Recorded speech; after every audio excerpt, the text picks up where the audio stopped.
بسم اللہ الرحمن الرحیم۔ ناظرین اکرام، السلام علیکم ورحمۃ اللہ وبرکاتہ۔ کافی عرصے سے اس چیز کا مشاہدہ کیا جا رہا ہے کہ گھروں میں اور مسجدوں میں کرسیوں پر نماز پڑھنے والوں کی تعداد میں اضافہ ہو رہا ہے، اور بغیر تحقیق کے، بغیر سمجھنے کے، پوچھنے کے لوگ اور گھروں میں مائیں بہنیں بیٹیاں آرام سے تن آسانی کے لیے کرسی پر بیٹھ کر نماز پڑھنا شروع کر دیتی ہیں، حالانکہ نماز کے لیے قیام کرنا فرض ہے۔ ایسا مریض جس کو صرف جھکنے کے اندر سجدے میں تکلیف ہوتی ہے، اس کے لیے قیام بھی فرض ہے، اس کے لیے نماز میں رکوع بھی فرض ہے۔ اور میں دیکھتا ہوں بازار میں مسجد ہے، لوگ آتے ہیں، موٹر سائیکل پہ آتے ہیں، اپنے شاپنگ کرتے ہیں، سامان اٹھاتے ہیں، لیکن مسجد میں آئیں گے، کرسی آرام سے لیں گے اور کرسی پر بیٹھ کر ہی وہ پوری نماز شروع کرتے ہیں۔ اس سے نماز نہیں ہوتی۔ تو میں اب آپ کو بتاؤں گا کہ ہماری نماز کے اندر وہ کون سی ایسی غلطیاں ہیں جو تقریباً 90% پوری دنیا میں ہم مسلمان کر رہے ہیں۔ یہ دیکھیں کہ یہ کرسی ہے، ایسی کرسی نماز کے لیے ہونی چاہیے۔ عام گھروں میں بعض دفعہ وہ فکس بنی ہوئی کرسیاں ہیں جس کے آگے وہ سجدہ کرنے کے بھی ٹیک لگائی ہوئی ہے، اور بعض دفعہ وہ اونچی بھی ہوتی ہے، تو لوگ پھر اسی کے اوپر سجدہ کر رہے ہوتے ہیں۔ ایسا نہیں ہونا چاہیے کہ انسان میں جتنا جھکنے کی اس کے اندر استطاعت ہے اس کو اتنا جھکنا چاہیے۔ اب یہ دیکھیں، یہ کرسی ہے جس پر نماز پڑھنی ہے۔ اب میں قیام کی مجھ میں طاقت ہے تو میں اپنی نماز جو ہے وہ قیام کی حالت میں شروع کروں گا، اور اسی طریقے سے پھر رکوع کرنے میں بھی مجھے آسانی ہے تو میں رکوع بھی نماز کے اندر ایسے ہی کروں گا۔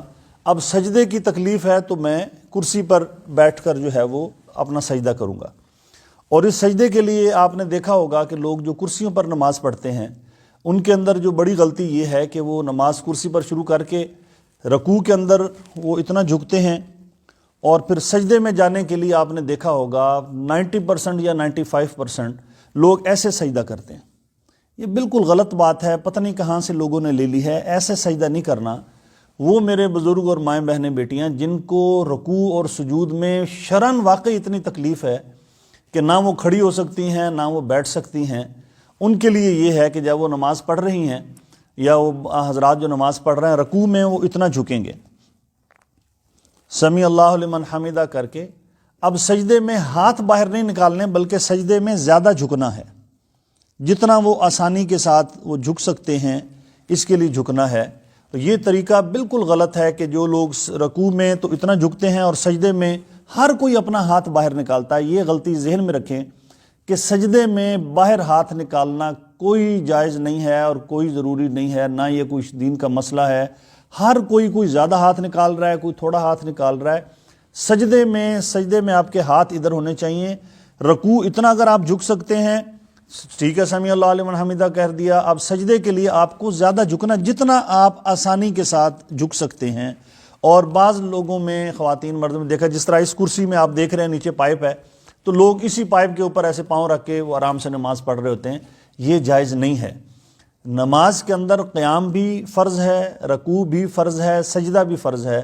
تو کرسی پہ وہ میرے مائیں بہنیں بیٹیاں بھائی جتنے بھی ہیں، سب سے پہلے قیام تو ہم سب کر سکتے ہیں۔ جب باہر سے آپ چل کے آ رہے ہیں تو اس کا مطلب ہے آپ قیام کر سکتے ہیں۔ تو آپ کو نماز کے لیے، ہر نماز کی رکعت کے لیے قیام آپ کے لیے فرض ہے۔ کوئی ایسا دوست جس کو جو زیادہ دیر کھڑا نہیں ہو سکتا وہ بے شک تھوڑی دیر بعد بیٹھ جائے، ورنہ ہم آسانی سے کھڑے ہو سکتے ہیں، رکوع بھی کر سکتے ہیں۔ اور سجدے میں جن کو کمر کی یا ٹخنوں کی، گھٹنوں کی شدید تکلیف ہے وہ صرف سجدے میں کرسی پہ بیٹھ کے کریں۔ اور اس کو جو بھی میں نے طریقہ بتایا کہ ہاتھ باہر نہیں نکالنے بلکہ ہاتھ اپنی جگہ پر رکھنے ہیں، اس چیز کا آپ خیال کریں۔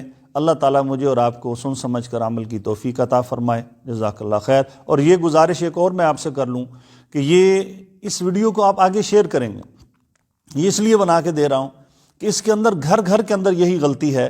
اس کو ثواب کی نیت سے اس کو آپ نے شیئر کرنا تاکہ ہر گھر کے اندر جو مریض ہیں، جو نماز کرسی پہ پڑھتے ہیں، ان سے گزارش یہ ہے کہ وہ اپنی اس غلطی کو درست کر لیں۔ اور جہاں تک یہ پیغام جا سکتا ہے، کسی ایک کی بھی نماز درست ہوگی میری اور آپ کی نجات کا ذریعہ ہے۔ جزاکم اللہ خیر، وآخر دعوانا الحمدللہ رب العالمین۔